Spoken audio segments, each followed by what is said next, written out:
Bonjour à tous et bienvenue dans cette nouvelle vidéo sur Flesh and Blood.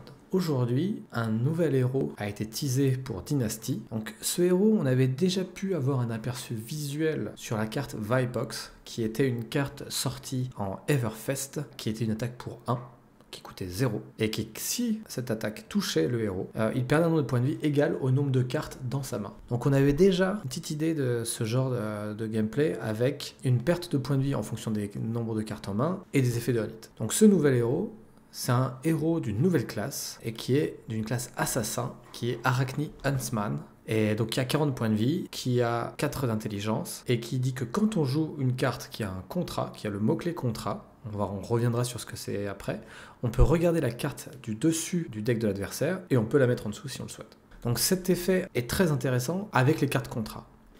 Les cartes contrat, que ce soit Plunder the Poor, Sack the Shifty, Slay the Scholars ou Surgical Extraction, donc des cartes qui nous ont été teasées pour le moment. Donc ces 4 cartes ont le mot-clé contact, sont des attaques à 4 dégâts pour 0, pour 3 d'entre elles, et pour Surgical Extraction qui coûte 2. Et elles ont le mot-clé contract. Le mot-clé contrat signifie qu'on a été contracté à bannir une carte de l'adversaire qui coûte 1 ou moins pour Plunder the Poor. Si on réussit ce contrat, on gagne de l'argent, comme un véritable assassin ou chasseur de primes.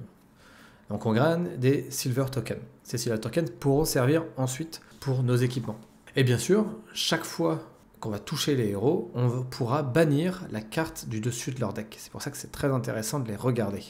Donc du coup, si on joue une carte avec le contrat, on regarde la carte du dessus du deck, on peut la mettre en dessous si on pense qu'elle ne résolvera pas le contrat, ou la laisser au-dessus. Ça nous permettra de résoudre le contrat.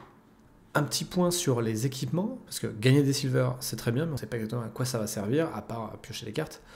Mais c'est surtout pour les équipements que ça a un véritable intérêt. Pour le moment, 2 équipements principaux ont été teasés, le Mask of Perdition, qui est une Majestic, et le Black Tech Whisperer, qui est une légendaire.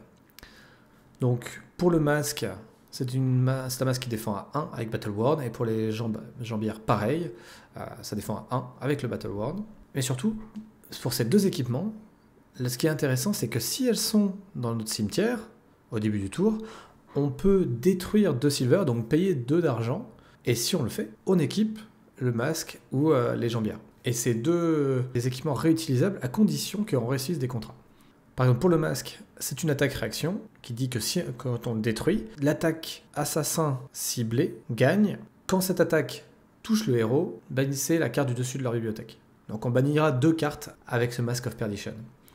Pour les jambières, c'est également une attaque-réaction, et l'attaque assassin ciblée gagnera Go Again, si ça hit.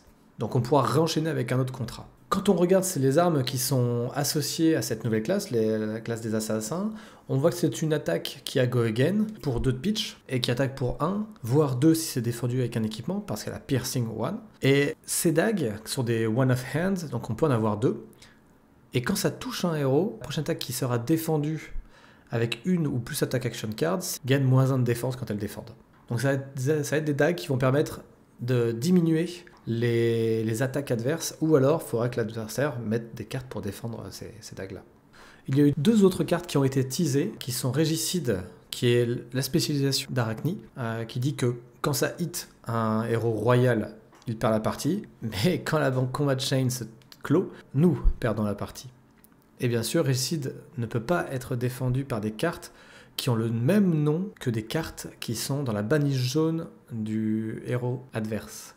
Donc si on a réussi quelques contrats et qu'on a banni quelques-unes de ces cartes, il y a peut-être des chances que sa main ne puisse pas défendre. Et enfin un autre qui est le jour de paye, Payday, qui dit que si on a complété au moins un contrat, ce tour-ci, on peut créer 4 Silver Tokens. Donc c'est une action, donc il faudra avoir donné Go Again à un de nos contrats pour pouvoir la jouer. Voilà pour cette nouvelle classe assassin. Moi je suis très enjoué. Je pense que le gameplay de cette classe est vraiment sympa. Avoir un game dans le game, c'est vraiment cool. J'aime beaucoup. Je pense que je vais essayer cette classe dès que possible, car elle me fait pas mal de l'œil. À voir si c'est réellement compétitif. Mais les 3 ou 4 attaques qu'on a vues pour le moment sont des attaques à 3 ou 4 pour 0. Elles n'ont pas Go Again, mais elles défendent à 3. Donc on peut très bien défendre et attaquer avec une ou deux cartes pour pitcher, et ensuite avec nos dagues, et ensuite pour attaquer avec nos contrats. Donc ouais, cette partie game dans le game me tente bien. Le héros est stylé, les cartes sont stylées aussi, donc ça me tente bien. Donc je vous laisse écrire dans les commentaires ce que vous pensez de cette nouvelle classe, et si vous pensez que ça va être compétitif, jouable, ou si ça va être pourri. En attendant, bon jeu à tous, et merci.